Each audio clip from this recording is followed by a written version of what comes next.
tengo unos poquitos minutos, pero quiero cerrar hoy, darnos la pela con estos últimos tres libros, con los libros de Esdras, de Nehemías y de Esther, que son vitales, de verdad, que son muy importantes para nosotros, los necesitamos comprenderlos y pues bueno, la idea es que esta noche podamos hacer un último esbozo, un gran resumen de estos tres libros.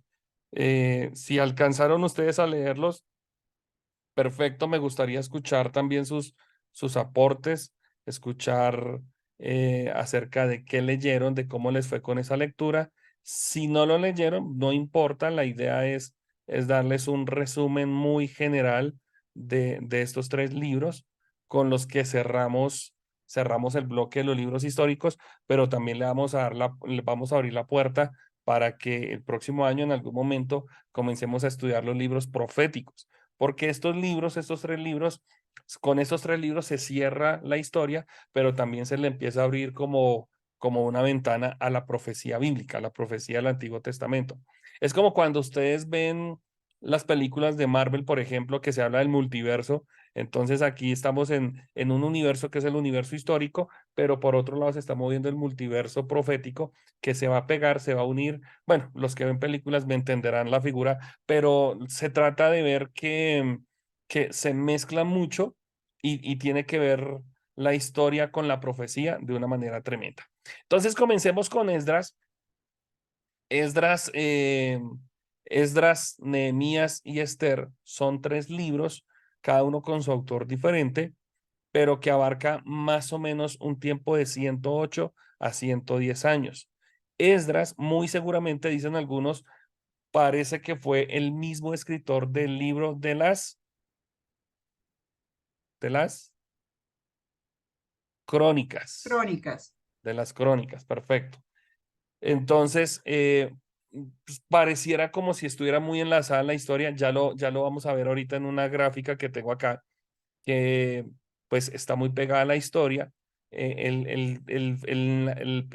¿Cómo se llama? El estilo literario es muy similar, entonces nos va a permitir como ver que Esdras tiene que ver con Crónicas, Crónicas tiene que ver con Esdras, Esdras y Nehemías tienen que ver con otros libros proféticos, tiene que ver con Malaquías, tiene que ver con Daniel, tiene que ver con otros libros que vamos a ver seguramente ya el año entrante con otra materia en otro momento dado. Si no los vamos a ver el próximo año, no se preocupen. La idea es que cuando ustedes sigan en ese proceso de lectura bíblica, se van a dar cuenta que esto que está aquí engancha, tiene similitud con otro texto que lo vamos a encontrar más adelante. Eso es lo que quiero que entiendan.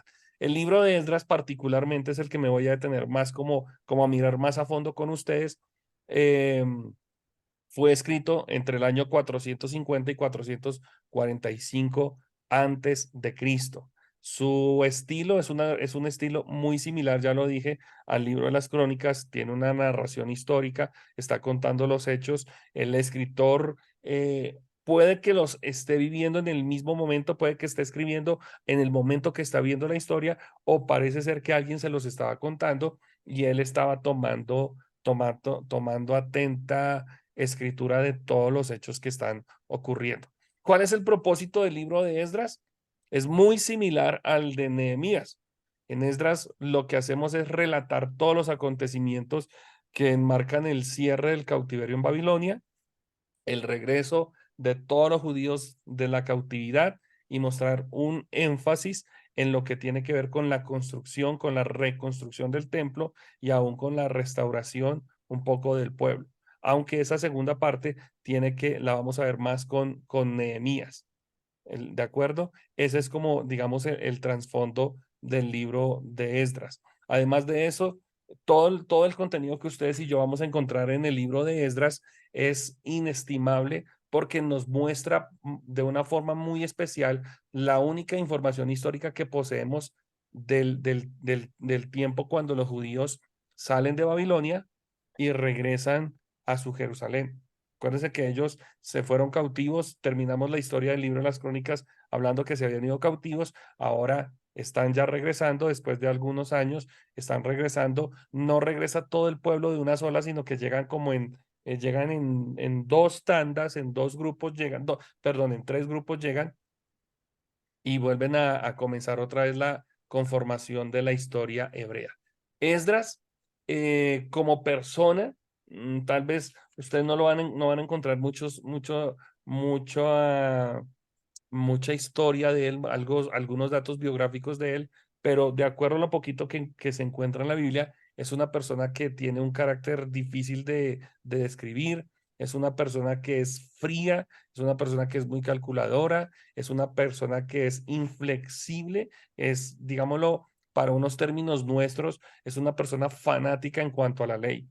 Esdras, el escritor, es una persona que es muy recalcitrante en los principios bíblicos. Él quiere que todo se haga como Dios dijo, como Dios lo ordenó, como Dios lo estipuló. Y eso llevó a Esdras a que no tuviese muchos amigos, porque fue catalogado como una persona muy radical por el pueblo antiguo, por el pueblo judío antiguo. Entonces, este hombre, Esdras, es una persona como bastante meticulosa. De hecho, que todo lo que ustedes van a leer o lo que están leyendo o lo que leyeron del libro de Esdras, van a ver que es como una segunda ley, es como un segundo Moisés así radical, porque él sencillamente lo que quiere es que el pueblo entre de nuevo a la tierra, adore, sirva y marque la diferencia. El libro de Esdras, ahora sí pensando un poquito como libro, nos muestra, nos muestra tres, tres grupos que regresaron del cautiverio a la nación.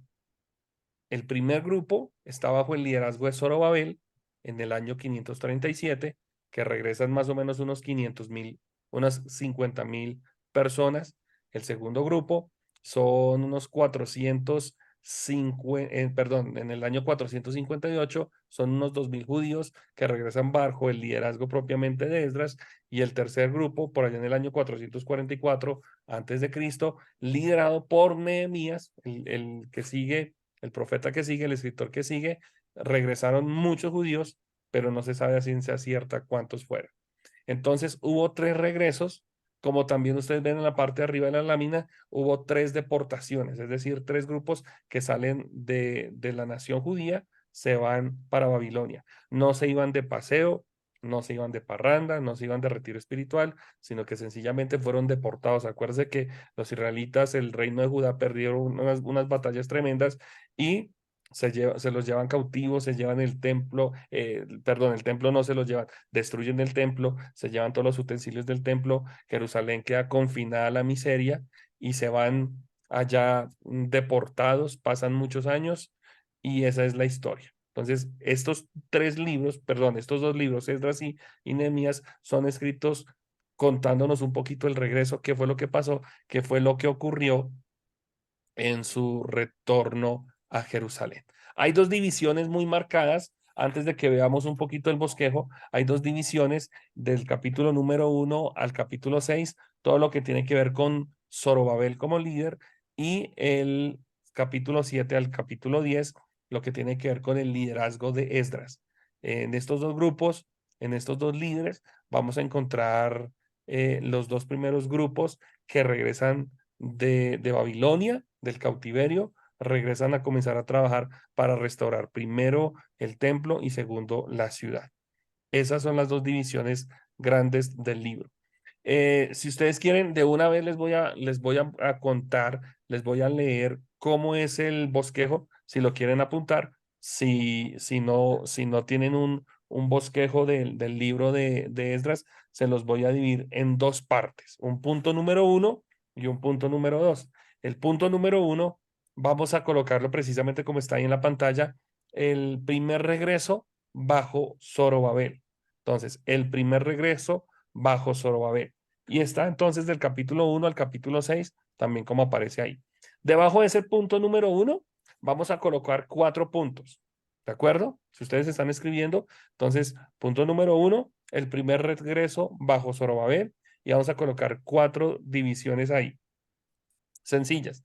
Solamente se las quiero leer para que ustedes las apunten. La número 1, que está en el capítulo 1, versículos 1 al 4, capítulo 1, versículos 1 al 4, es el decreto de Ciro para regresar. El decreto de Ciro para regresar. Ciro, ahorita creo que lo vamos a mirar más adelantito. Ciro era un rey pagano. Ciro no era judío, era un rey pagano, un rey que está en Babilonia, y él es el que le da al pueblo la inspiración. Váyanse a construir, váyanse a trabajar. Entonces, ahí tengo una observación para compartirles ahorita en unos minutos. Punto número A, el decreto de Ciro para regresar. El punto B o el subpunto B está desde el capítulo 1, del versículo 5 al versículo 11, siguiendo en la misma línea que venimos, del versículo 5 al versículo 11, los tesoros para reconstruir el templo. Los tesoros para reconstruir el templo. El punto número 3, ahí debajito, es como una genealogía que aparece ahí y eso lo vamos a llamar aquellos que regresaron, los que llegan en esta primera cochada, los que llegan en este primer regreso, los primeros judíos que regresan. Y eso está en el capítulo número 2, del versículo 1 al versículo 70, es decir, todo el capítulo 2 nos habla una genealogía, nos habla una historia, nos muestra unos nombres que usted y yo no conocemos, ahorita lo vamos a ver, no los conocemos, pero son las personas que regresan en este primer retorno. Y el punto número 4 va del capítulo 3 hasta el capítulo 6. Todo el capítulo 3, el capítulo 4, el capítulo 5 y el capítulo 6 lo vamos a llamar la construcción del segundo templo. La construcción del segundo templo. ¿Quién construyó el primer templo? El rey Salomón. David. Salomón, muy bien. David proveyó todo el material para que Salomón lo construyera. Y ya nos dimos cuenta que ahorita, nos dimos cuenta en el libro de las crónicas que ese templo, ¡prum!, se vino abajo. Entonces aquí, del capítulo 3 al capítulo 6, ustedes van a encontrar toda la historia de cómo se reconstruye ese templo. Pero entonces, en ese punto número 4, o sea, en ese cuarto subpunto, vamos a colocar otros seis subpuntos ahí sencillitos. Los largos son los títulos, pero son muy básicos. Pónganle atención. Primero, capítulo 3, desde el versículo 1 al 3, muestra cuando se comienza la construcción. Del capítulo Perdón, 3. perdón, Paz. Perdón, me perdí, me perdí. ¿Te Ese es perdiste? del segundo punto. No, vamos en el punto número 1, que es el retorno del liderazgo, el retorno Sí, de la gente bajo Zorobabel. Ahí hablamos 4 puntos. El primero, sí, el decreto de Ciro; el segundo, los tesoros para reconstruir el templo; el tercero, los que regresan; y el cuarto, la construcción del templo. En ese cuarto punto, en ese cuarto subpunto, vamos a sacar otros 6 subpuntos, por llamarlo de alguna forma. ok, listo. ¿Listo? En ese, entonces, número 1, del capítulo 3, el versículo 1 al versículo 13, comienza la construcción. Esta gente comienza a construir, a levantar el edificio. Luego, en el capítulo 4, segundo subpunto, en el capítulo 4, versículos 1 al 5, aparece un grupo llamado la oposición. La oposición viene y comienza ahí como a levantarse para hacerle daño al trabajo, para desmotivar a la gente. El subpunto número 3, la explicación que se da por la futura oposición. La explicación por la futura oposición, que está del capítulo 4, del versículo 6 al 23. Luego, cuarto subpunto, la construcción es renovada. La construcción es renovada. Ya les voy a decir por qué dividí esto así. Ya se los voy a explicar. Y ¿En qué ese cuarto versículo? va, del capítulo 4, versículo 24, hasta el versículo 2 del capítulo 5. Quinto subpunto, En el 4 era la oposición renovada. En el quinto es la oposición renovada. La oposición renovada. Y va del capítulo 5, versículo 3, al capítulo 6, versículo 12. El último subpunto, el subpunto número 6, es el templo terminado y dedicado. Se acabó la construcción. Va del capítulo 6, del versículo 13 al versículo final, que es el versículo 22. Ahí ya completamos el primer punto, que es el retorno bajo el liderazgo, el primer retorno bajo el liderazgo de Zorobabel. Ahora sí, el segundo punto general, de este segundo punto general, lo vamos a llamar el segundo regreso bajo Esdras. Y ese va del capítulo 7, el capítulo 8, el capítulo 9 y todo el capítulo 10. Son 4 capítulos. Y ahí solamente vamos a dejar 2 puntos. ¿Capítulo qué pasa? Del capítulo 7 al capítulo 10. Y ahí, entonces lo vamos a ir solamente en 2 puntos o en 2 subpuntos. Uno, Esdras llega. Esdras llega. Y ese está del capítulo 7 y el capítulo 8. Capítulo 7 y capítulo 8.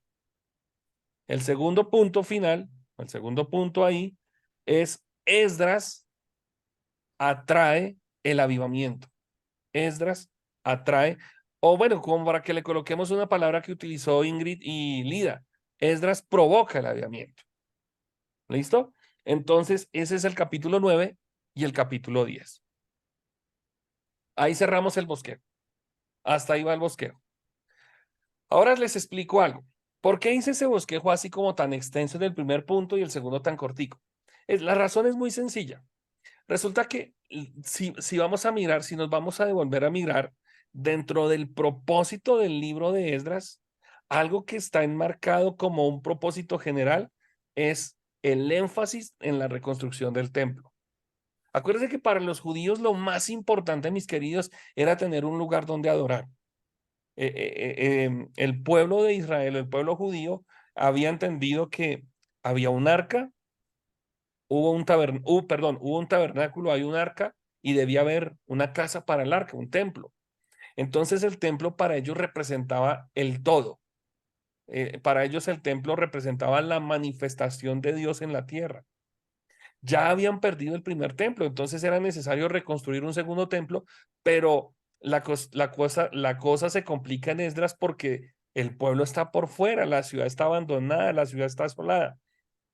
Viene Esdras y nos comienza a contar toda la historia, no a nosotros, sino a los espectadores locales, a la gente que está en su época, les está contando todo el proceso que tuvo que pasar para que hubiese una reconstrucción.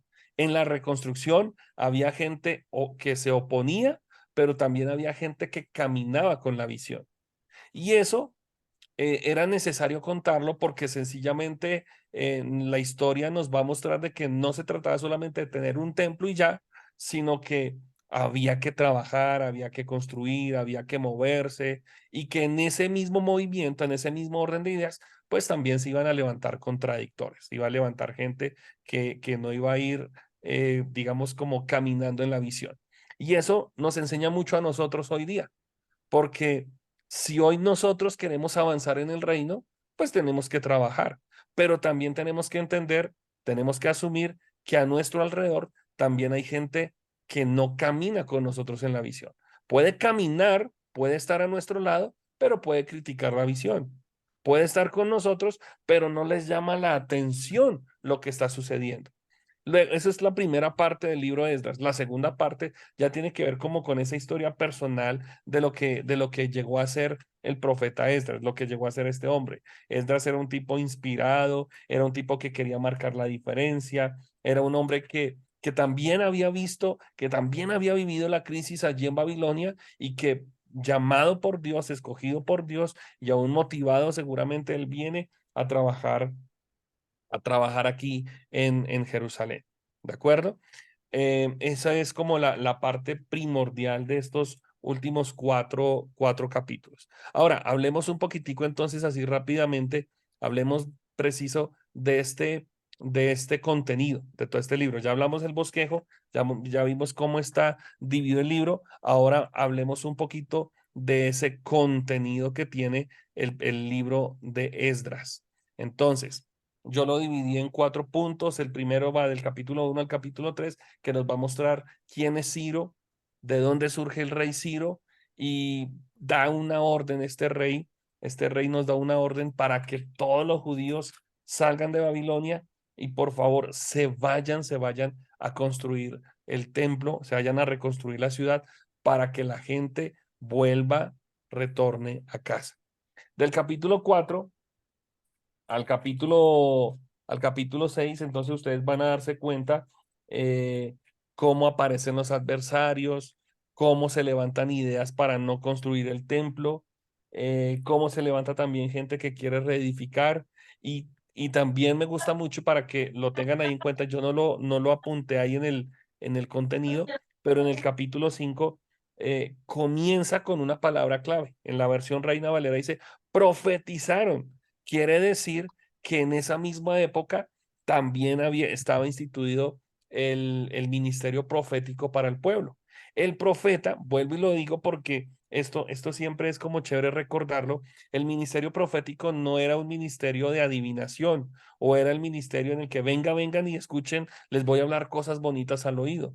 El ministerio profético siempre estaba al servicio de, digámoslo así, como del gobierno de la, de la, del, sí, del gobierno, de la gente que estaba gobernando, el ministerio profético tenía que ir muy sincronizado con la historia, con la cultura, y en este caso, en este orden, los profetas lo que hacen es motivar al pueblo para que actúen en fe. Ahora, no sería fácil, no sería sencillo, ustedes lo van a leer, si no lo han leído, se van a dar cuenta que iban a haber muchas circunstancias, iban a haber opositores, iban a haber detractores, pero también iban a haber recursos para que la gente pudiera trabajar.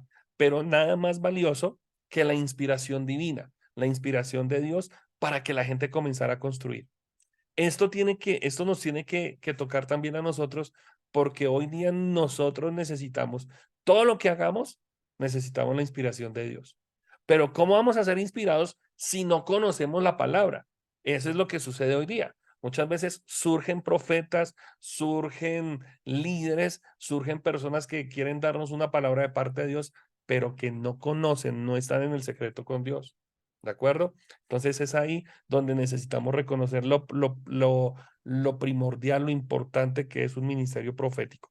En este caso, ahí en el capítulo 5 se levantan estos profetas para hablar, para animar, para, para motivar al pueblo a que comience la construcción. Capítulo 6 y el capítulo 7 nos está hablando precisamente de cómo perdón, capítulo 5 y capítulo 6 cómo se ponen al orden de Dios, cómo se ponen, cómo se sincronizan con la idea de Dios de construir el templo. Y del capítulo 7 al capítulo 8 entonces contamos la historia del segundo grupo de exiliados que están regresando, que están retornando a la tierra.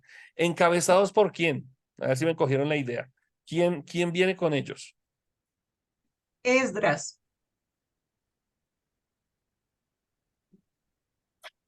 Díganlo sin miedo. ¿Quién venía Esdras. encabezando ese grupo? Esdras. Esdras. No es, es No los escucho. Se me fue el audio tan de buenas ustedes. No los estoy escuchando.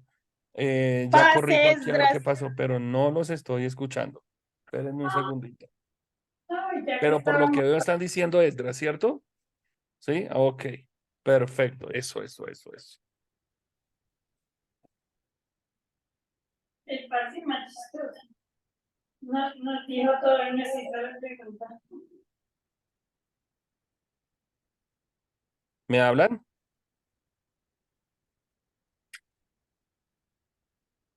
Lida. ¿Me escucha, pastor? No, no estoy escuchando. Algo pasó aquí. Aló, aló. que ahorita se fue la, Permítanme, aquí reviso.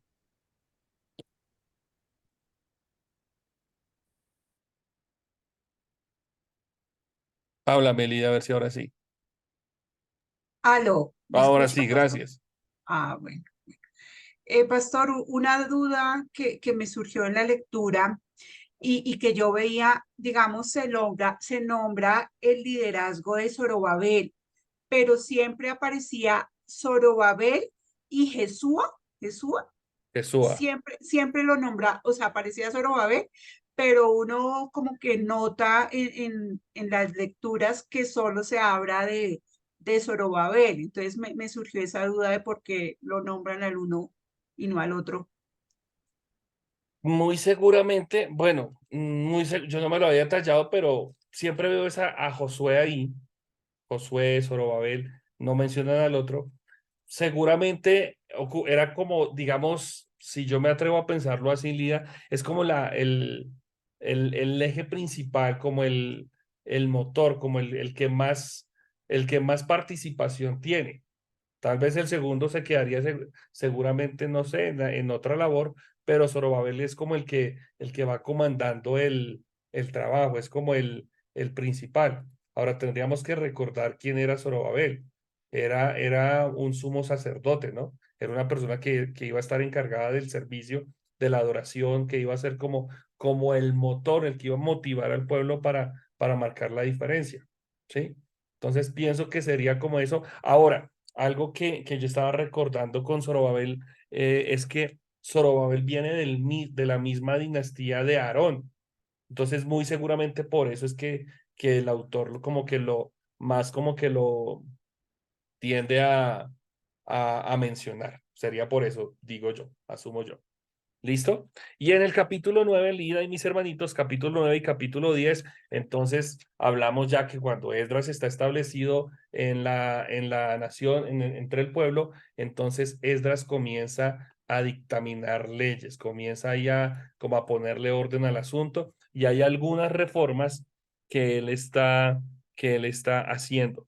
Las vemos ahí también en el capítulo número 10. ¿Listo? Ese es más o menos como el entorno de lo que sucede con este libro. Aquí hay dos figuras que yo quería dejarles donde vemos el enlazado que ocurre entre los libros históricos y los libros proféticos, para que lo entendamos un poquito.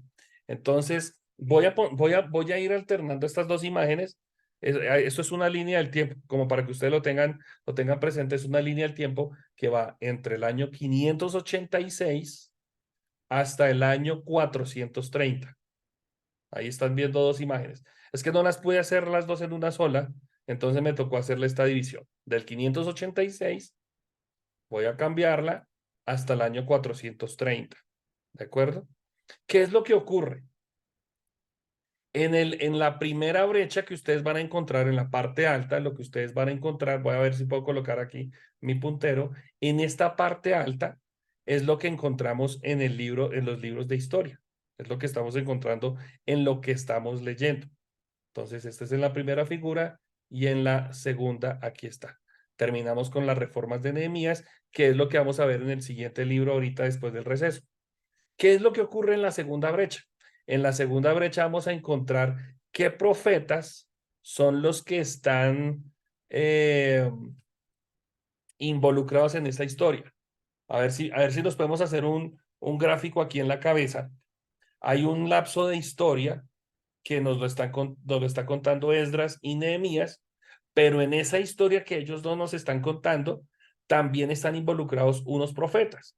En este caso está involucrado el profeta Daniel, está involucrado Ageo, que no lo vamos a leer porque eso hace parte de los libros de profecía, Zacarías, que es el penúltimo libro de la Biblia, del Antiguo Testamento, es el penúltimo libro, es un profeta menor.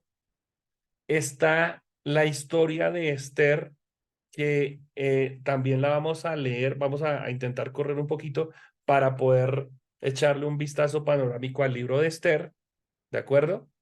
Y está la historia del profeta Esdras. ¿Qué quiere decir esto? Que en el lapso de historia, en el lapso histórico, en el lapso de tiempo, están confluyendo aquí eh, los gobernantes, los historiadores y los profetas. Surge la historia entre ellos. Y en la siguiente lámina, en la siguiente diapositiva, entonces nos vamos a dar cuenta que cuando está Nehemías, que ahorita lo vamos a leer, cuando está Nehemías promoviendo reformas, surge un profeta llamado Malaquías. ¿Listo? Entonces, como para que entiendan un poquito esta figura. Ahora, ¿qué sucede?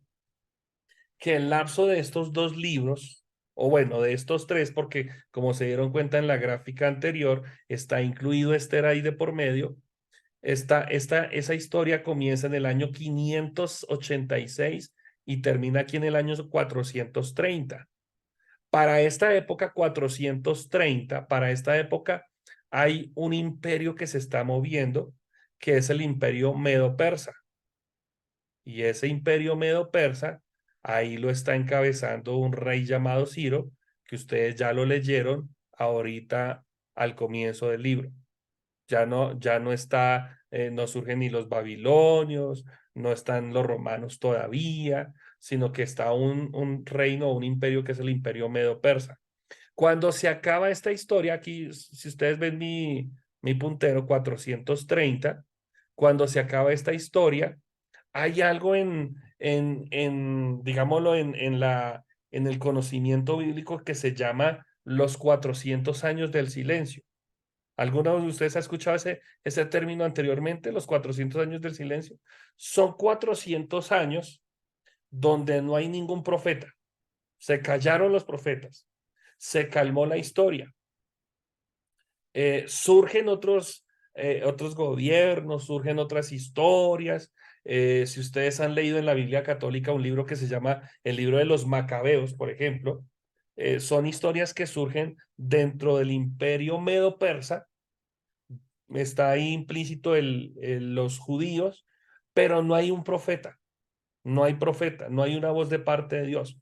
Esto comienza más o menos en el año 430. Son 400 años que se terminan ¿con quién?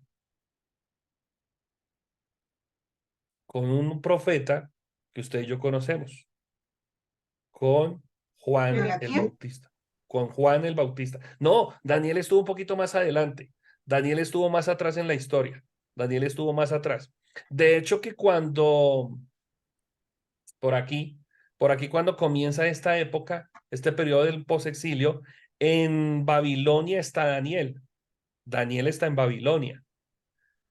Entonces pasan del 580 al 430, hagan la suma, no sé cuántos ciento y pico de años, y ahí está Daniel, pasa toda esta época, llegamos al año 430, cuando no hay más profetas, se acaban las voces de los profetas y surge Juan el Bautista. ¿De acuerdo? Entonces, como para que nos ubiquemos un poquitico en la historia. ¿Listo? Rápido, vamos avanzando. Este gráfico era para mostrarles esa parte. Del capítulo número 1 al capítulo 6, vamos a mirar rápidamente un poquito lo que tiene que ver con la historia que estamos hablando de nuestro querido profeta, de nuestro querido hermano Esdras.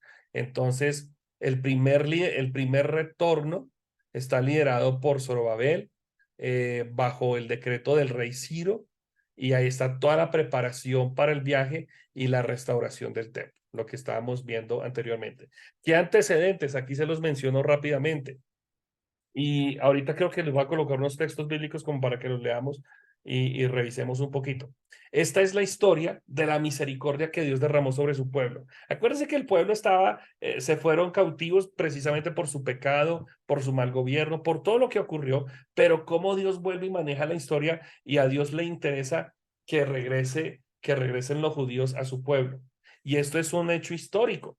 Y de hecho que uno podría uno recordar un poquito ahorita con todo este tema de la guerra de Israel, cómo de todo el mundo los judíos vuelven a centrarse en su ciudad. Eso ha ocurrido en diferentes guerras y en esta no es la excepción. Los judíos no desaparecieron cuando se fueron para Babilonia, ellos allá permanecieron, pero de alguna manera de una forma milagrosa, ellos no perdieron su identidad. Acuérdense, cuando ustedes lean el libro del profeta Daniel, van a entender lo que les voy a decir, que cuando Daniel está cautivo en Babilonia, a Daniel y a sus amigos le cambiaron los nombres, ¿se acuerdan? Daniel, Azarías, Mesad, Sadrach, Abednego, les cambiaron los nombres de acuerdo a la cultura babilónica.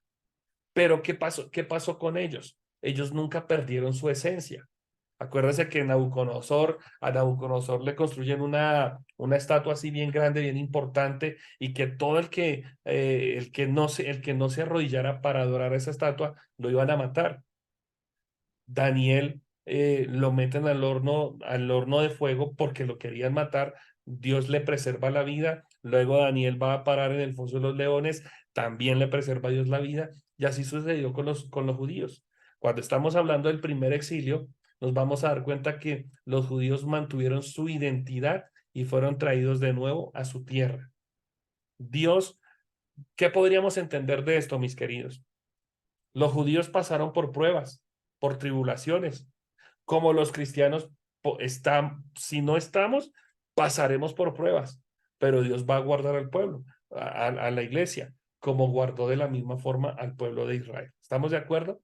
Otro antecedente interesante es que cuando vuelven a su nación, cuando vuelven a su territorio, pueden reconstruir el templo. Lo reconstruyen y en cuanto a política, en cuanto a sociedad, la nación es restaurada. Todo estaba en contra del pueblo, todo estaba en contra de su sistema religioso, pero de una manera impresionante, de una manera, yo por ahí lo escribí, casi que hasta milagrosa, Dios restaura, Dios cuida a su pueblo. Entonces, ojo, es de ahí donde uno se apega muchas veces para enseñar que aunque pasemos por pruebas, que aunque pasemos por situaciones difíciles, Dios siempre tiene un propósito de bendición para nosotros. ¿De acuerdo? Del capítulo 1 al capítulo 3, entonces vamos a encontrar algo referente a los primeros exiliados que están regresando. Entonces, todos los que querían regresar escucharon el decreto del rey Ciro, está por ahí en el capítulo número 1, los primeros versículos, hasta el versículo 4, es donde el rey Ciro se levanta y da la orden, da la instrucción para que la gente regrese a Jerusalén. Muchos regresan, otros no estaban así como con muchas ganas de irse porque estaban cómodos en Babilonia, se quedaron, pero con el paso del tiempo ustedes se van a dar cuenta que ellos tienen que regresar. Dios movió el corazón de muchos para viajar a Jerusalén y les movió el corazón con algo muy importante, el templo. No se les olvide, el templo es el ADN de los israelitas. O sea, era recordar que Dios estaba con ellos, que Dios había hecho un pacto con ellos y pues ellos se sienten motivados a regresar para construir el templo. ¿Qué hacen? Traen los utensilios que sobrevivieron del templo, las copas, los instrumentos de oro, los instrumentos de plata, las vasijas, los cubiertos, todo lo traen de nuevo otra vez a Jerusalén, lo sacan de Babilonia, lo traen a Jerusalén para poder levantar el templo, pero levantarlo con todos los utensilios. Y es ahí en el capítulo número 2, donde vuelven otra vez las genealogías. Se da una lista de familias que no sabemos nada de ellos, porque ellos solamente estaban viviendo allá en Babilonia. No sabemos mucho de ellos.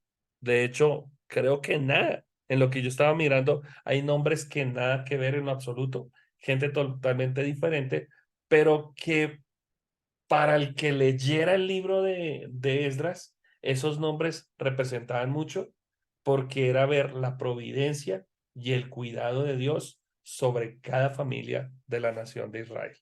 ¿De acuerdo? Puede que a nosotros no nos digan nada de esos nombres, pero para los primeros lectores, para la gente que estaba recibiendo el libro de Esdras, estaban viendo nombres de gente que ellos conocían, familias que conocían, y eso no dejaba ver nada más y nada menos, sino la misericordia de Dios por su pueblo. Acuérdense, hay un texto en la Biblia, no sé si alguno de ustedes lo tenía por ahí en la mano o lo recuerde, pero dice que Dios conoce a los que son de Él. Dios los conoce. Dios nos conoce a nosotros. Él sabe cuáles son nuestras necesidades. David escribió que Él se acuerda que somos polvo. ¿Listo? Lida.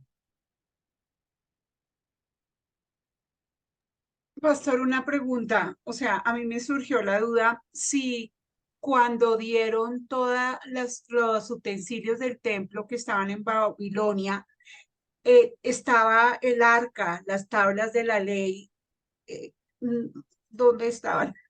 ¿Te acuerdas que habíamos hablado que habían estado escondidas?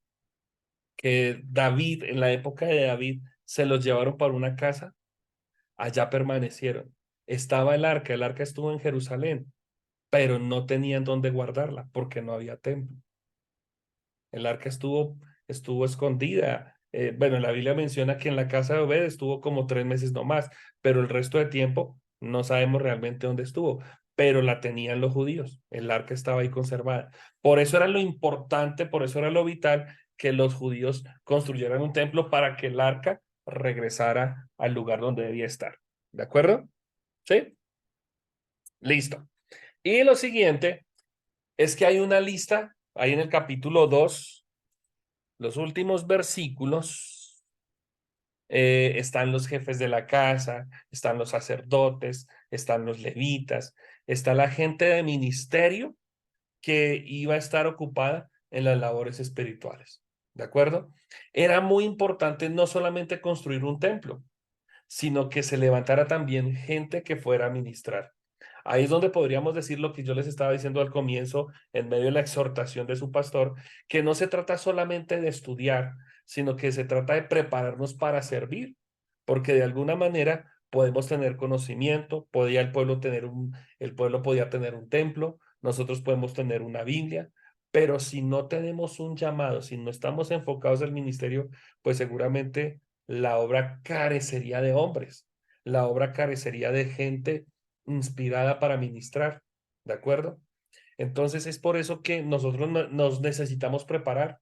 Necesitamos hoy día que se levante gente con ese deseo de conocer, de estudiar. A mí me llamaba mucho la atención, Lida, Ingrid, Iván, ustedes que estaban en Guatemala. Yo compartí un tiempo con el pastor y el pastor decía, mire, nosotros no estudiamos, nosotros no hemos ido a un seminario bíblico. Nosotros lo que tenemos lo tenemos por revelación y porque lo hemos escuchado de nuestros pastores. Y yo sentí del Señor ministrar sobre ellos y decirles, mire, yo le dije en algún momento al pastor y a la pastora, yo les dije, mire, es muy bueno lo que ustedes hacen, pero vayan a la palabra también y dense cuenta que la gente que estaba sirviendo es gente que estaba capacitada, es gente que estaba preparada. Y nos preparamos no solamente en el ámbito espiritual, sino que necesitamos prepararnos aquí, en la cabeza, porque muchas veces los ataques que vienen en contra de la iglesia, los ataques que vienen en contra de los ungidos del Señor, vienen es por falta de conocimiento. Acuérdense por allá un texto que ustedes si no lo han leído, lo van a leer en algún momento y se van a acordar, ay, esto me lo dijo el pastor. En Oseas 4:6 dice que el pueblo de Dios se destruyó porque le faltó conocimiento. Y el conocimiento que habla no es el conocimiento, la revelación de la palabra, sino el conocimiento intelectual. El conocer a Dios desde todos los aspectos de la vida. Lo conocemos por la inspiración, lo conocemos por la intercesión, lo conocemos por la oración, pero también lo conocemos por el estudio de la palabra de Dios. De hecho, que en el Salmo 119, ese salmo tan largo que está en la Biblia, dice que nosotros necesitamos abrir, que ora, o el salmista hace una oración y le dice, Señor, abre mis ojos para yo poder ver las maravillas de tu palabra. Y eso tiene que ver con el conocimiento. ¿Listo? Bueno, sigo aquí, sigo aquí, sigo aquí, sigo aquí. ¿Dónde voy? ¿Dónde voy? ¿Dónde voy? Quienes no pudieron probar su descendencia genealógica, no pudieron ministrar. Y en esto, es que aquí nos demoramos mucho porque hay muchas cosas interesantes, pero resulta que dentro de la iglesia uno podría decir, todos somos llamados a servir, ¿de acuerdo? Todos somos llamados a servir. Todo mundo debería servir. ¿Estamos de acuerdo? Yo creo que con eso no peleamos. Pero el problema es que para servir debe haber una capacitación. Para servir debemos estar preparados. Les pongo un ejemplo, Lida que maneja carro, Edgar que maneja carro, los que manejamos, Iván, bueno, todos los que manejamos un vehículo, a nosotros para poder conducir, nos dan la llave y manejamos, ¿de acuerdo? Pero antes de eso tiene que haber una preparación. Antes de eso tiene que haber una concientización de nuestra parte, cómo se maneja, cuál es el embrague, cuáles son los cambios, bueno, etcétera, etcétera, todo ese tema. Para servir al Señor no es solamente el deseo de servir, sino el de saber que nosotros hemos sido capacitados para servir.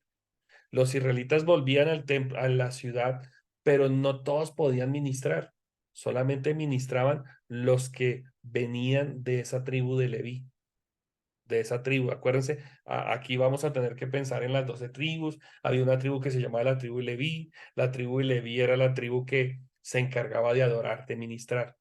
Y es bien interesante porque no solamente se trataba, creo que lo tengo por aquí en el apunte, no se trataba solamente de servir, de construir el templo, sino que se trataba de adorar, de adorar. Nuestro servicio, lo que ustedes y yo hacemos en la iglesia, no lo hacemos porque toca servir, lo hacemos porque es una forma de adorar al Señor.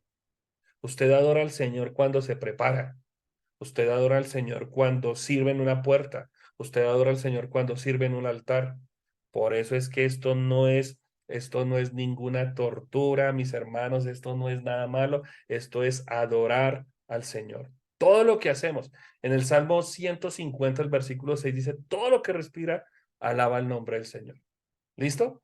Entonces, bueno, aquí hay otra cantidad de ideas que tal vez el tiempo no me las permite, pero espero que ustedes lo puedan repasar. Eh, bueno, Lida, mira, aquí creo que tú hablabas de esto, me parece que era aquí. No era lo mismo, pero dice que como la reconstrucción del templo se iba a tardar, Zorobabel y el sacerdote Josué reconstruyeron primero el altar y el sistema de sacrificios se restauró. Había que adorar. Ya cuando estuviera el templo, ¡pum! Listo, ya todo el mundo podía servir, pero se estaba preparando, se estaba concientizando a la gente de la necesidad de adorar. ¿Listo? Me adelanto aquí un poquito, capítulos 4, yo voy mirando aquí a la par mi Biblia para no equivocarme, del capítulo 4 al capítulo 6, entonces comenzamos a ver la construcción del templo, no sin antes darnos cuenta que en el capítulo 4 habla de todo lo que es la oposición que se levanta.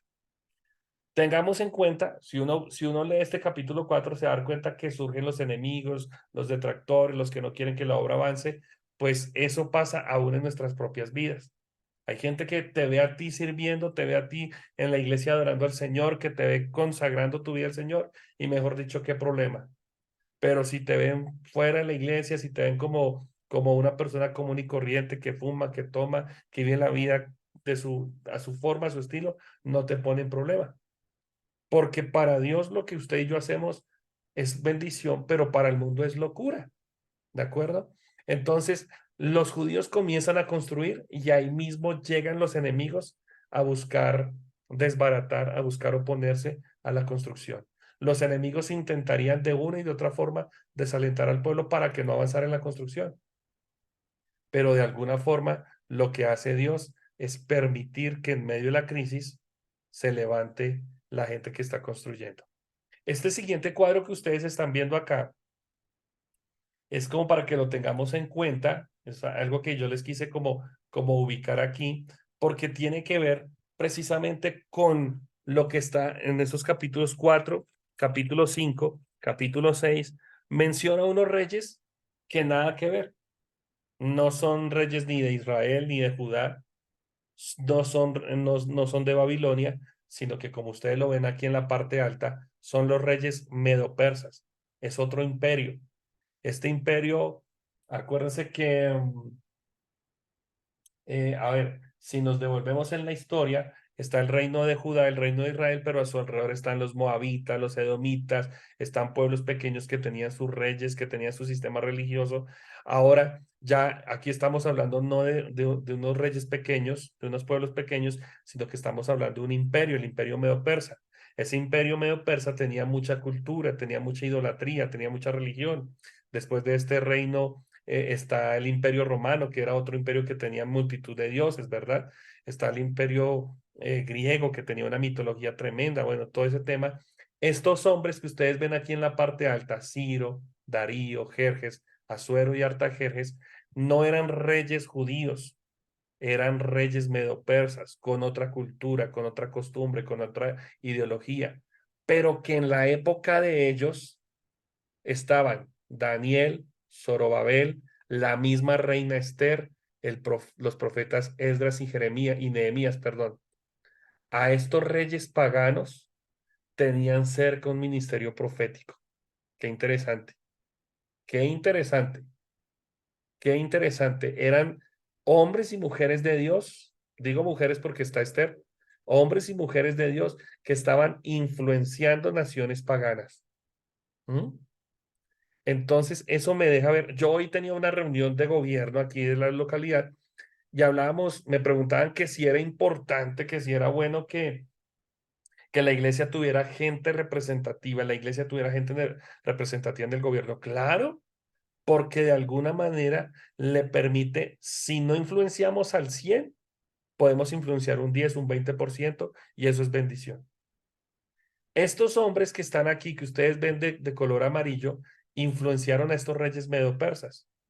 Y estos reyes medo-persas de alguna manera permitieron el avance, permitieron el avance de la construcción en Jerusalén y permitieron que el pueblo regresara, que los judíos regresaran a casa. Sí, sí nota lo que le estoy diciendo. Es importante, es importante. Ahora, que si Dios utiliza a los paganos, que si Dios utiliza al impío, pues aquí lo estamos viendo.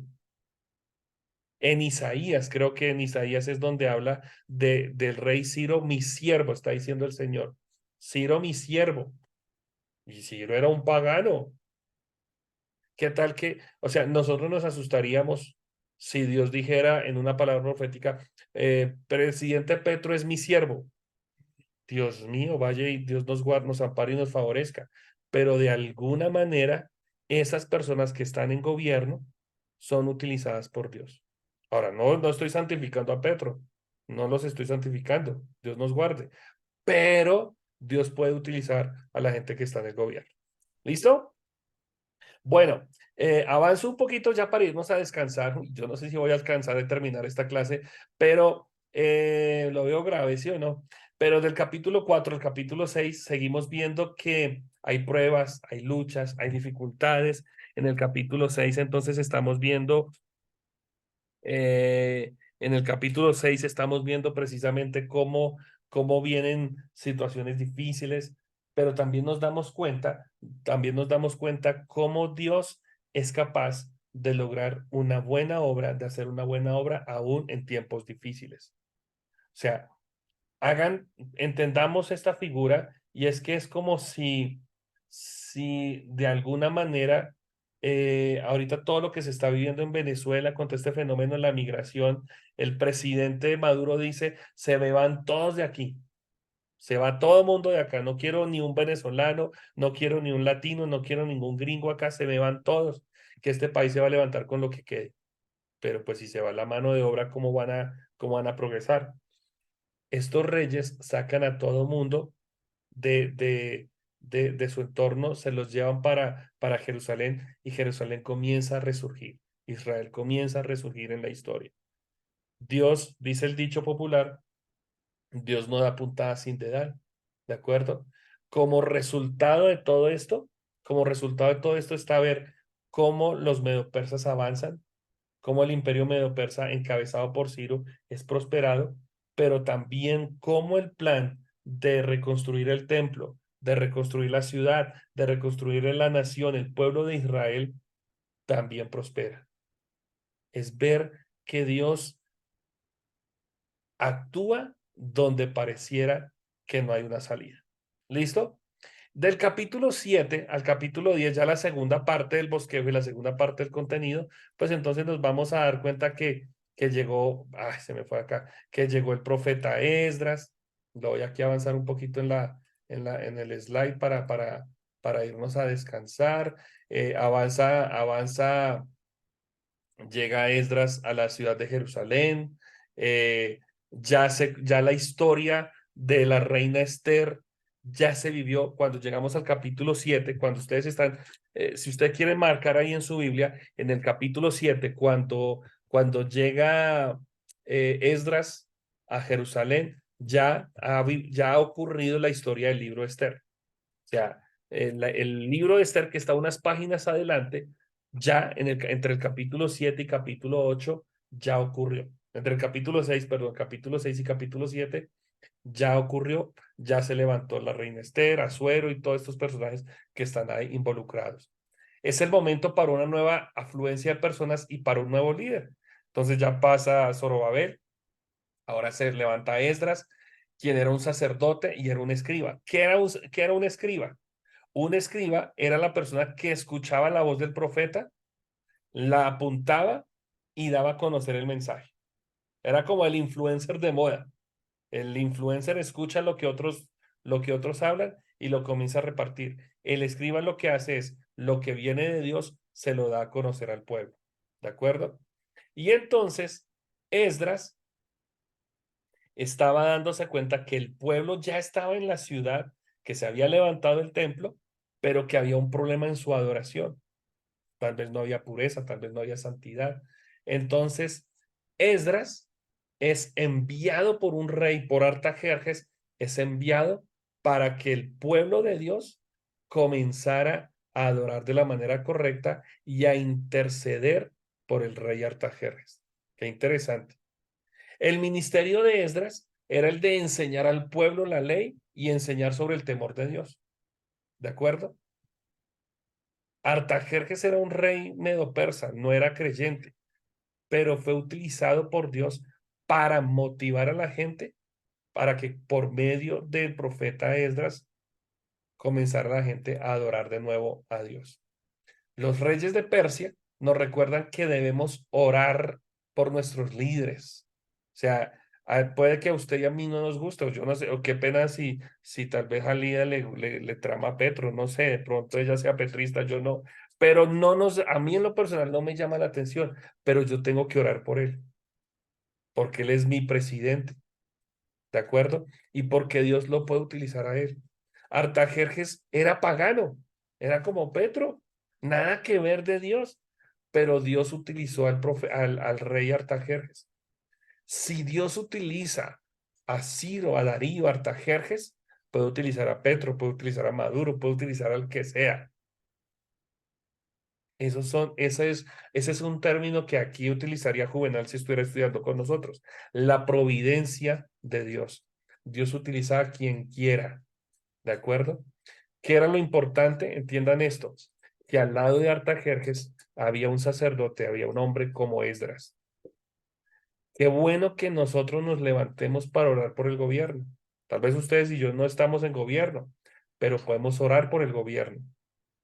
Y esa debe ser nuestra función. ¿De acuerdo?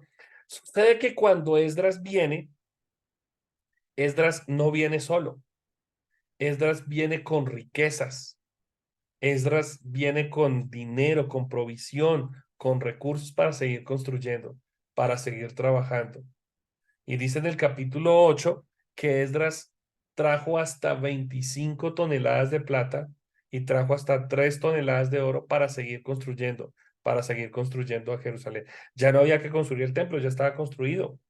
¿Qué era lo que se iba a construir? La ciudad.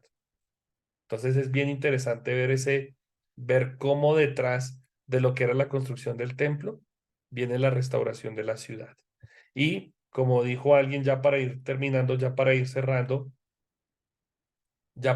esta parte, en el capítulo 9 al capítulo 10 encontramos lo que son las reformas que que el sacerdote Esdras o que nuestro querido hermano Esdras comienza a levantar.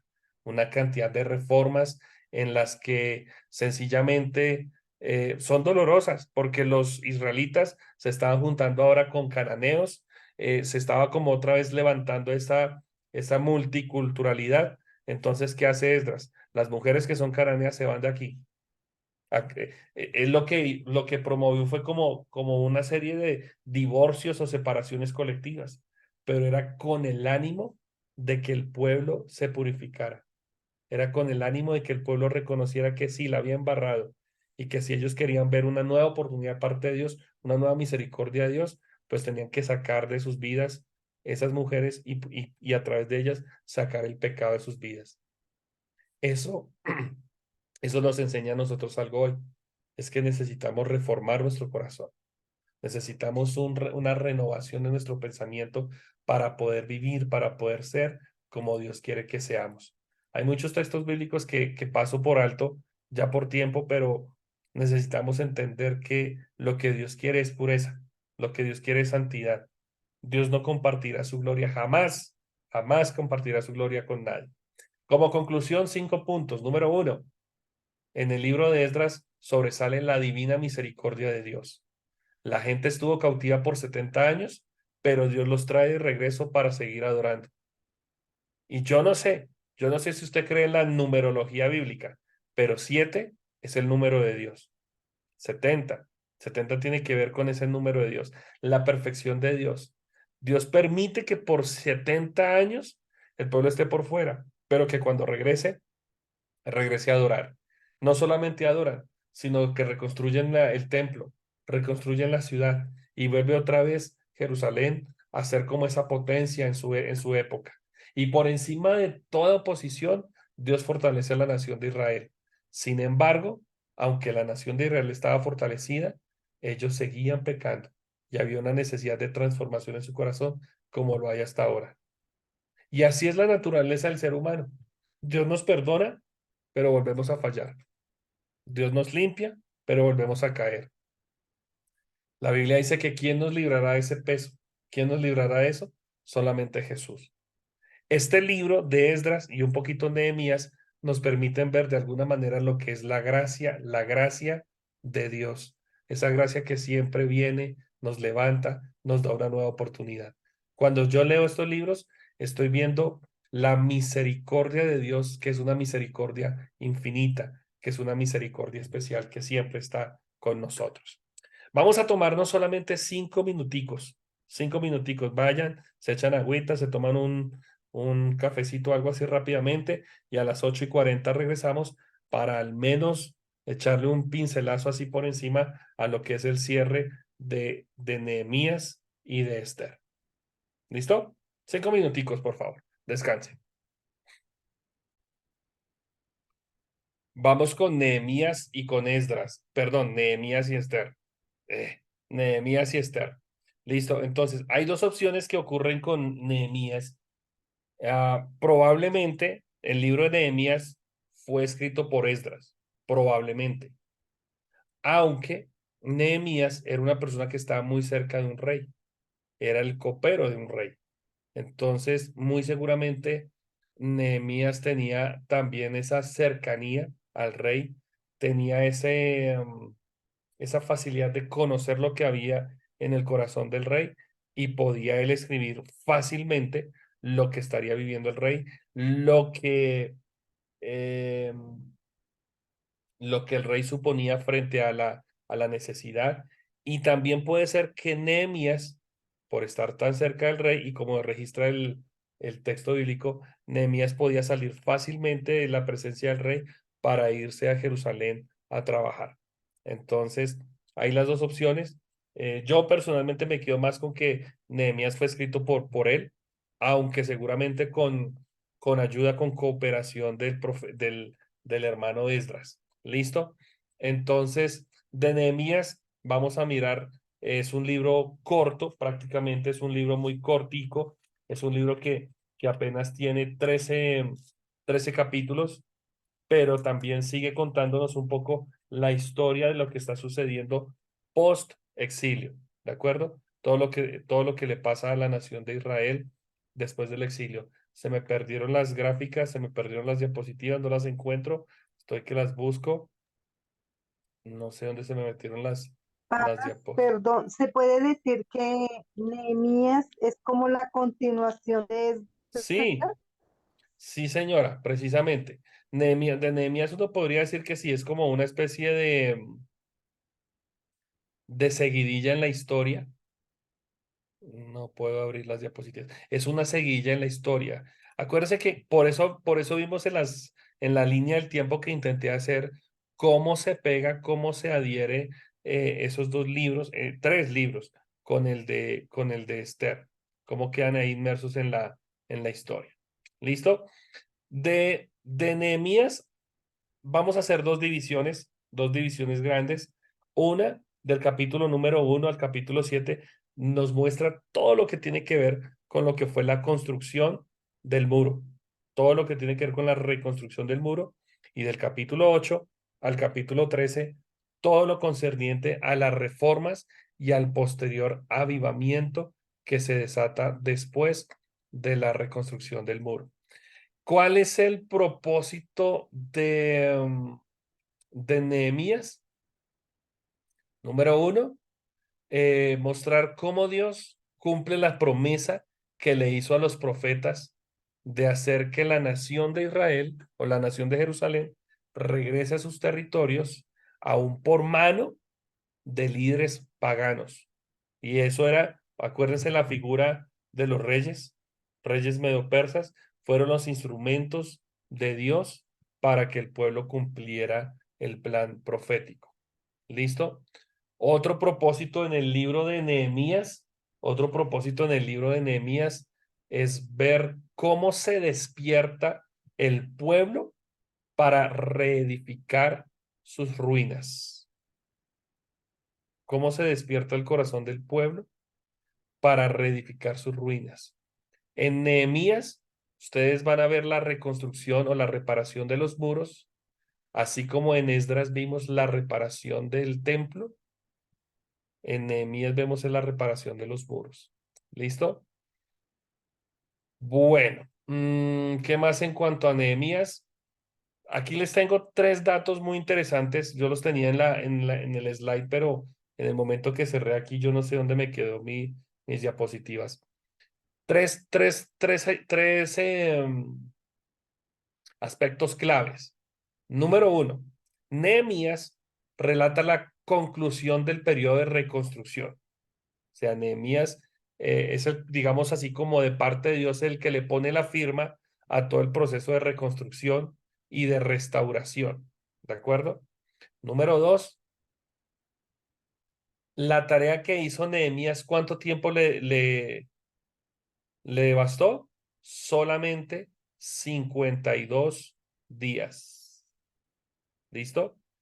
Y número 3, algo que tiene el libro de Nehemías es que nos enseña principios prácticos de cómo llevar a cabo la obra de Dios en situaciones de oposición. Cómo llevar a cabo la obra de Dios en tiempos de oposición. ¿De acuerdo? Esa es la riqueza, la profundidad de Nehemías. Nehemías es utilizado, digamos lo que es utilizado por hombres y mujeres que hablan de liderazgo, porque los principios que se plasman dentro de Nehemías son principios aplicados a esferas de liderazgo, tanto secular como religioso. ¿De acuerdo? Hay un escritor muy conocido que se llama Rick Warren. Rick Warren basa muchos de sus principios de liderazgo en Nehemías. Nehemías nos enseña cómo trabajar bajo presión.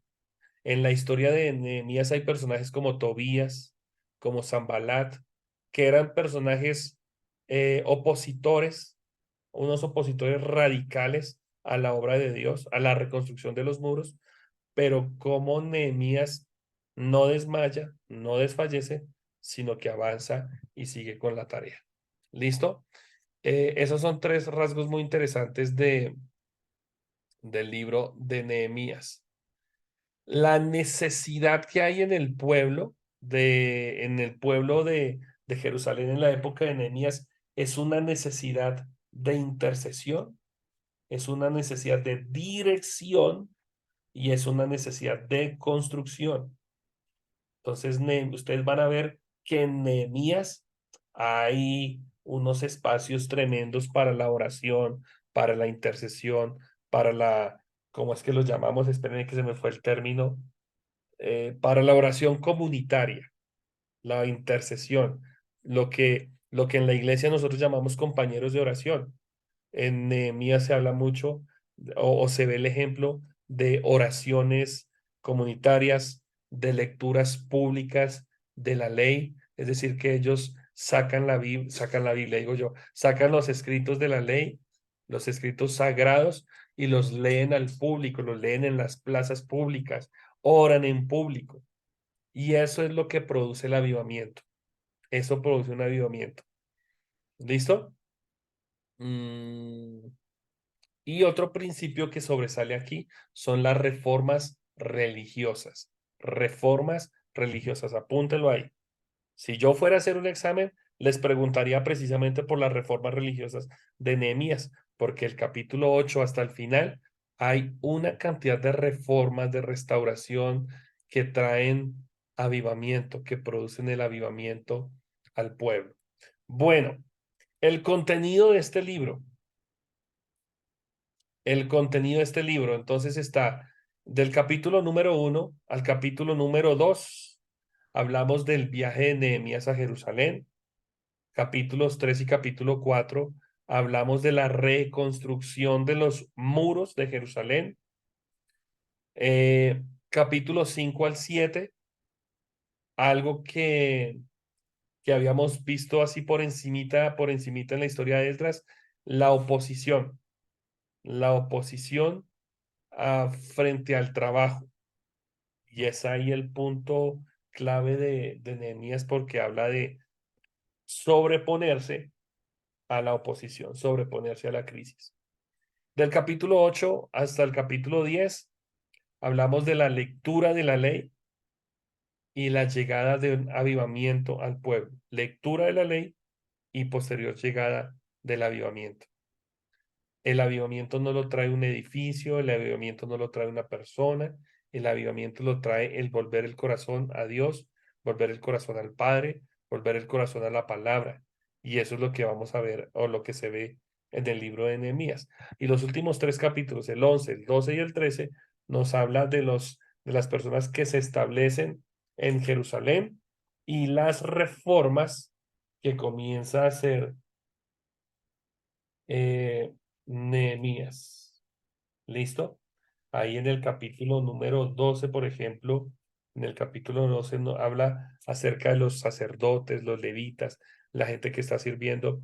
Y como un paréntesis, les animo a que lean ese capítulo 12. Bueno, se lean todo el libro de Nehemías, pero en ese capítulo 12 encontramos el sacerdocio, encontramos el levita, la gente que sirve, que adora al Señor, que con todo lo que nosotros hacemos somos llamados a adorar al Señor. ¿Listo? Eso así como rasgos generales de Nehemías. ¿Qué más les puedo decir para no sacar todo este material? Eh, de Nehemías podemos dejar 4 puntos importantes aquí. Número 1, Nehemías fue un gran líder, un gran administrador y un reformador por excelencia. Gran líder, excelente administrador y reformador por excelencia. No se les olvide. Cuando ustedes lean el libro de Nehemías, se van a encontrar con un reformador, con un avivador. Y eso es lo que necesitamos entender en este tiempo.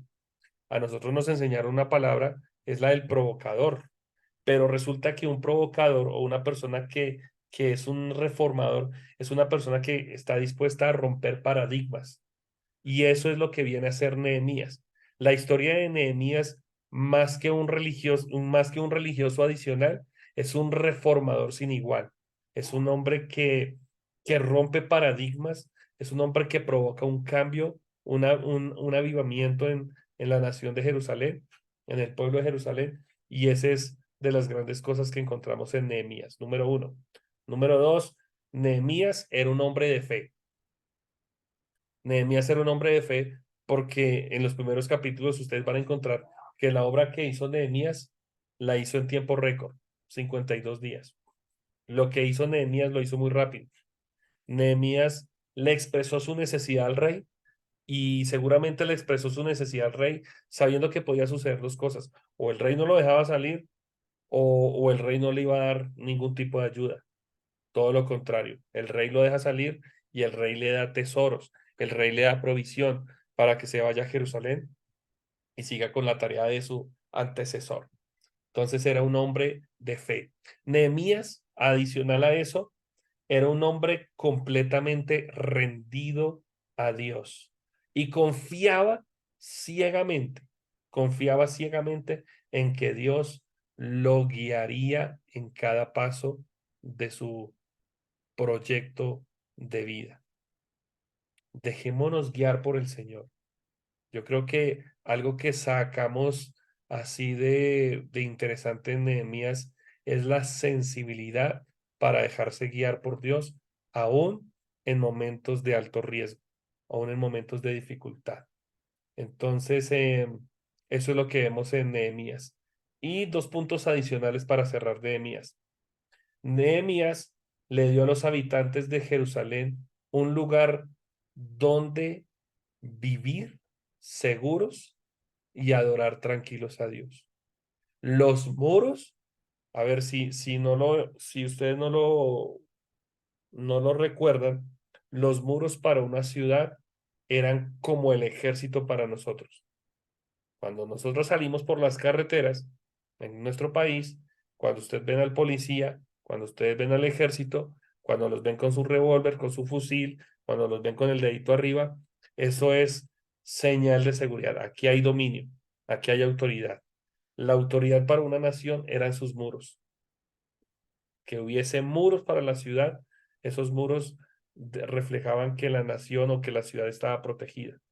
Y eso es lo que hace Nehemías. Le da a los habitantes de su nación, les da la seguridad, la tranquilidad de que hay muros que están rodeando, que están protegiendo la ciudad.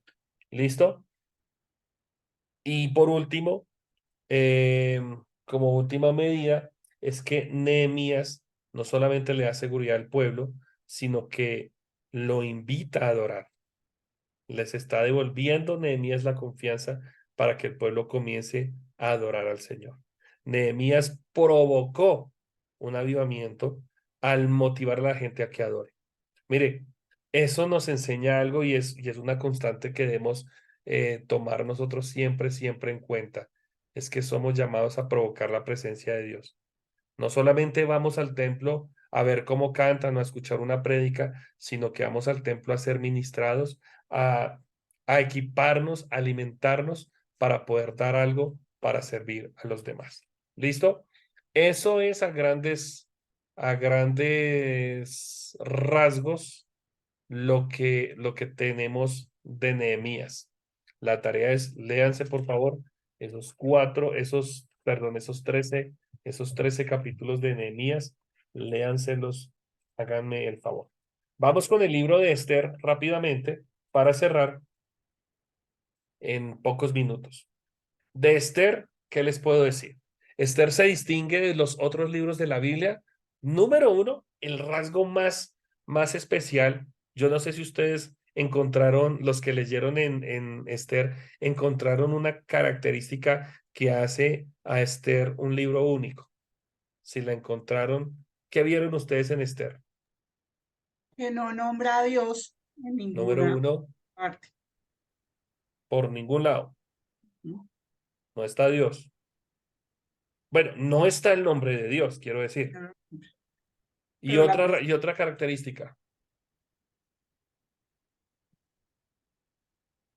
Esa es la principal.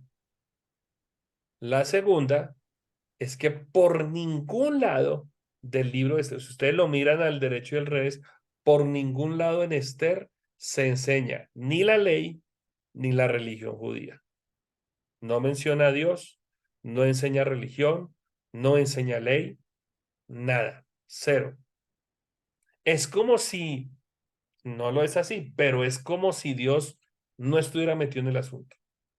Tanto así, mis queridos, que cuando presentaron el libro de Esther para incluirlo en el canon es donde están todos los libros de la Biblia. Todos los libros de la Biblia tienen ciertas características. Está Dios, habla verdad, no hay ninguna mentira, no hay ningún error. Pero cuando metieron el libro de Esther, dijeron, este libro no puede estar aquí porque este libro no menciona a Dios, este libro no habla de fe, este libro no habla de manera directa o de manera implícita, no habla ni de Dios ni de religión. Pero eso es lo que hace el libro aún más interesante. ¿Por qué? Porque en la historia de Esther, ustedes desde el primer capítulo, desde cuando es desafiado a Asuero hasta el último capítulo, ustedes van a encontrar de una manera especial la mano de Dios por encima de su pueblo.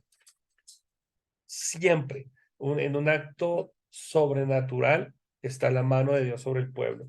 En ese libro hay un relato especial de cómo Dios utiliza a una mujer sencilla, a una mujer tal vez bonita, tal vez hermosa, cómo utiliza Dios a esta mujer linda para que su pueblo fuera librado en medio de esa dispersión en la que estaba y que no llegase la muerte ni a esa mujer ni al pueblo, sino que era sencillamente ver cómo Dios iba a demostrar de una manera poderosa su protección o su providencia sobre el pueblo de Israel. La clave de este libro, la clave de este libro está en el capítulo 4. Rápidamente, miren, rápidamente. Esther 4, versículos 13 al 17. Es prácticamente la parte final de este libro, porque dice, mira, dice, no pienses que escaparás en la casa del rey más que cualquier otro judío, porque si tú callas absolutamente en este tiempo, respiro y liberación vendrá de alguna otra parte. Mas si tú y la casa de tu padre perecen, ¿quién sabe si para esta hora has llegado al reino? Y Esther dijo que respondiesen a Mardoqueo: ve y reúne a todos los judíos que están en Susa y ayunen por mí, y no coman ni beban en 3 días, noche y día. Yo también con mis doncellas ayunaré igualmente, y entraré entonces a ver al rey, aunque no sea conforme a la ley. Si yo perezco, pues que perezca. Y Mardoqueo se fue e hizo conforme a lo que le mandó la reina. Ahí está la clave. Perdón, porque esa es la providencia de Dios. Vuelvo y lo digo, Dios no está mencionado en el libro, pero su mano se deja ver. ¿Listo? ¿Qué significa Esther? ¿Ustedes saben qué significa Esther? Esther significa estrella, estrella, estrella. ¿Quién escribió Esther? Hay dos sugerencias. Número uno, la misma Esther. Número dos, Mardoqueo, el familiar de Esther. Y bueno, está entre ellos dos, entre Esther y Mardoqueo. ¿Cuándo se escribe el libro? En el año 450. Acuérdense que en la línea del tiempo yo les mostré que había un espacio en el que ahí seguramente estaba ocurriendo la historia de Esther. ¿Listo? Se trata de un hecho real. Este libro se trata de un relato verídico. Es la historia de un rey, del rey Asuero o de Jerjes, como se conoce entre los medopersas, el rey Asuero. Asuero tenía unas características muy interesantes. Asuero era un hombre caprichoso. Asuero era un rey déspota, sensual y cruel. Era una mezcla, era una mezcla de sentimientos este rey. ¿Listo? ¿Por qué no se nombra a Dios? El día que ya nos dijo que esa era la primera característica, Lía, rapidito, ¿por qué crees que Dios no se menciona en el libro? Porque, ¿Alguna bueno, idea que se te venga? se me ocurre que porque los hechos se desenvuelven en Susa, que era la capital de los persas. Ajá, Entonces, correcto. sí, ok. Sencillo, miren, lo que ocurre es que están en una capital, están en un entorno cero Dios, cero fe, donde hay otro tipo de culturas, y eso nos recuerda por allá en el libro del profeta Daniel. Daniel estaba en Babilonia y a Daniel le cambiaron el nombre, le quisieron cambiar la cultura. Muy seguramente con Esther ocurría lo mismo. Era peligroso mencionar a Dios. Era peligroso dar un ápice de fe teísta, de fe monoteísta. Si eso ocurría, seguramente podía perder la vida la persona que lo hiciera.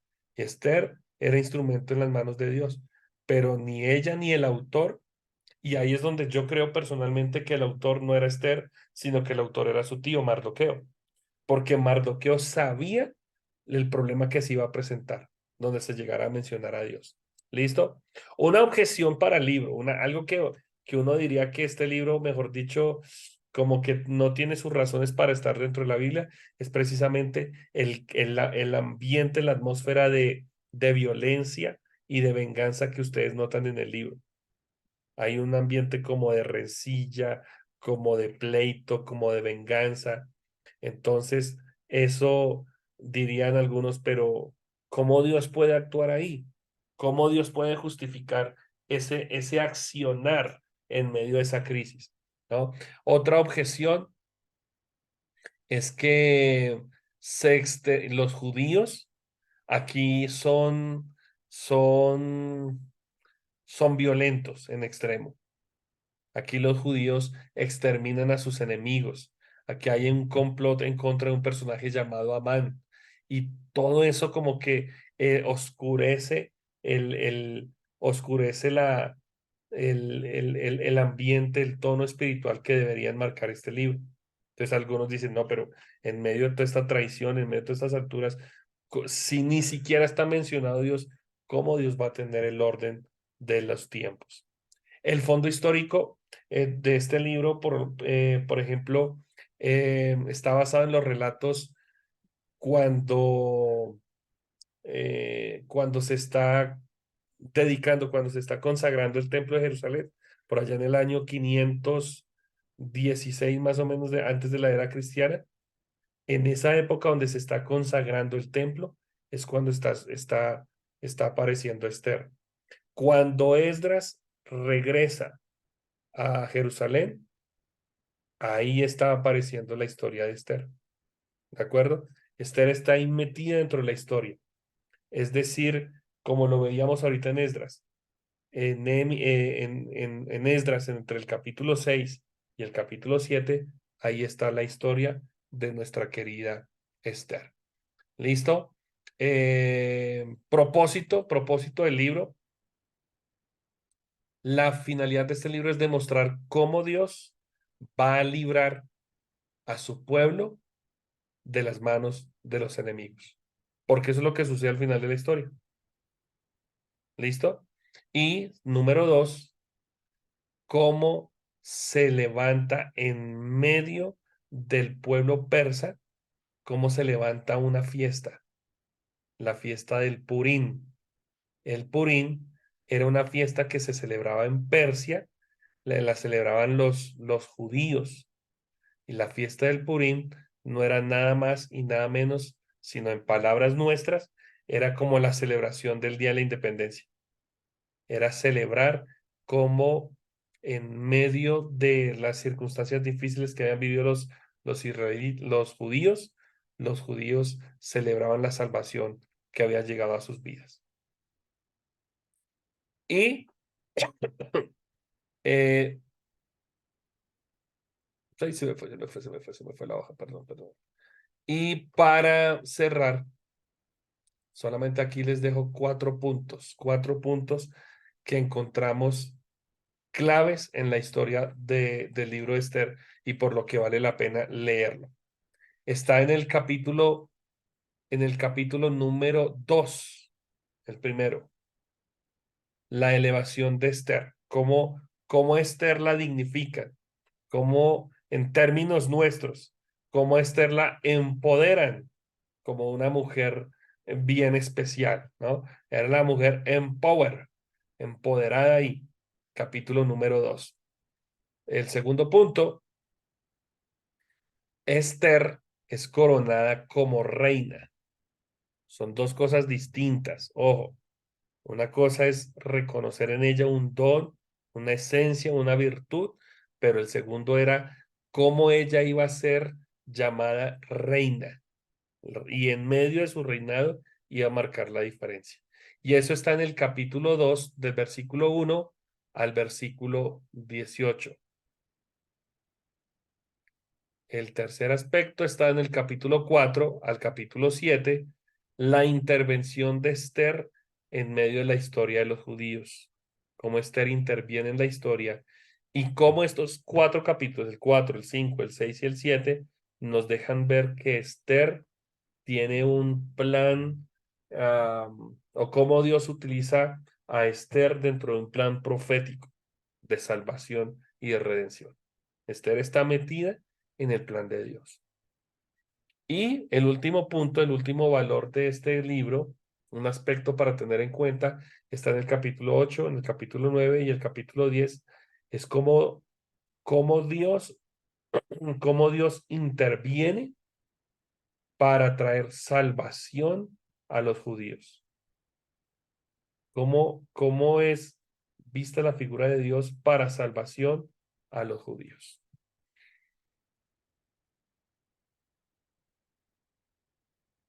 Preguntas, comentarios o inquietudes.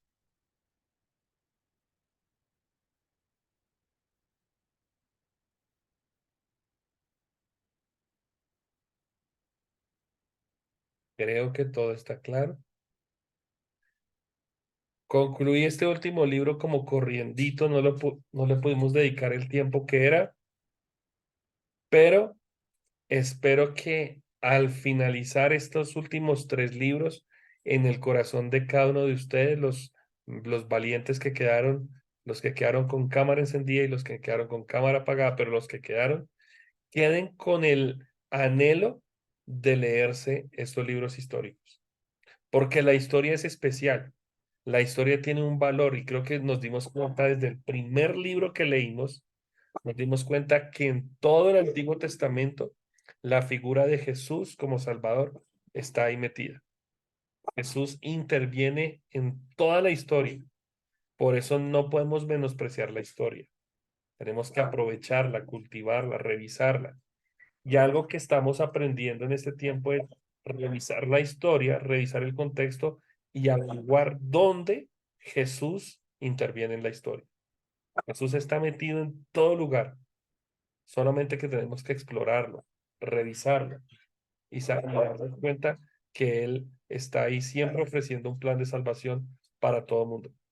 Y cómo Dios utiliza a cualquier persona, así como vimos en estos últimos 2 libros, cómo Dios utilizó reyes paganos, cómo Dios puede utilizar gente en nuestra época. Dios es soberano. Y ahí es donde nosotros tenemos que quedarnos calladitos y ver que Dios sigue obrando de maneras providenciales. Ese es mi reflexión final, animarlos a que mis queridos hermanos y hermanas, tómenle tiempo a la lectura de la palabra, tómenle tiempo. Creo que me siento, digamos, como desafiado para desafiarles a ustedes a que lean la escritura. No se conformen solamente con escuchar una prédica sobre los libros, sino que tómense tiempo para leerlos. Y sigan leyendo. Esos reportes de lectura tenían su doble sentido. Era motivarlos a ustedes a que lean. Miren que hay palabras extrañas, hay historias increíbles, historias fantásticas. Hay tanta riqueza en la escritura que muchas veces la pasamos por alto. Dios interviene siempre en la historia y necesitamos leerla para documentarnos y ver que así como Dios actuó en el pasado, está actuando en el presente y seguirá actuando en el futuro. El problema es que nosotros no lo vemos actuar. Necesitamos leer para entender que Él sigue obrando. Muy bien, si no hay preguntas, si no hay comentarios, entonces oramos, ¿les parece? Bueno, mi querido Amén. Iván, mi querido Ivancho, despídenos con una oración, por favor. Bueno, sí, sí. Señor Jesús, te damos muchas gracias por permitirnos, Señor, estar en esta clase, Padre Celestial, cada, cada momento en el cual podemos estar en tu presencia y podemos atesorar toda la información, Señor, que tú nos das en tu palabra, Señor, es valiosa, Señor. Bendice nuestras vidas, bendice nuestro descansar, Señor, y que seas tú manifestándote y ayudándonos, Señor, a comprender cada día más tu escritura, Señor Jesús.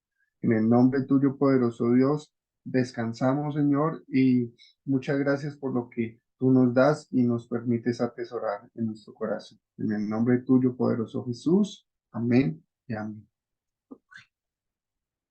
Amén.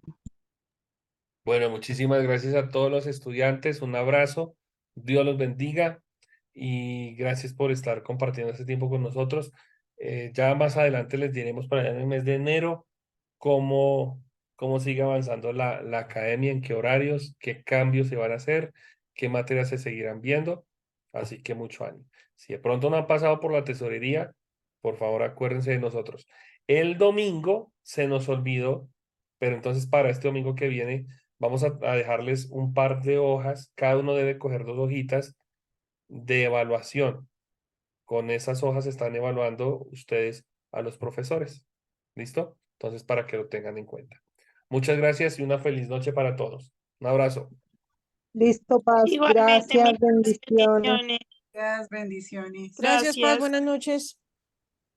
Chao, chao. Bendiciones.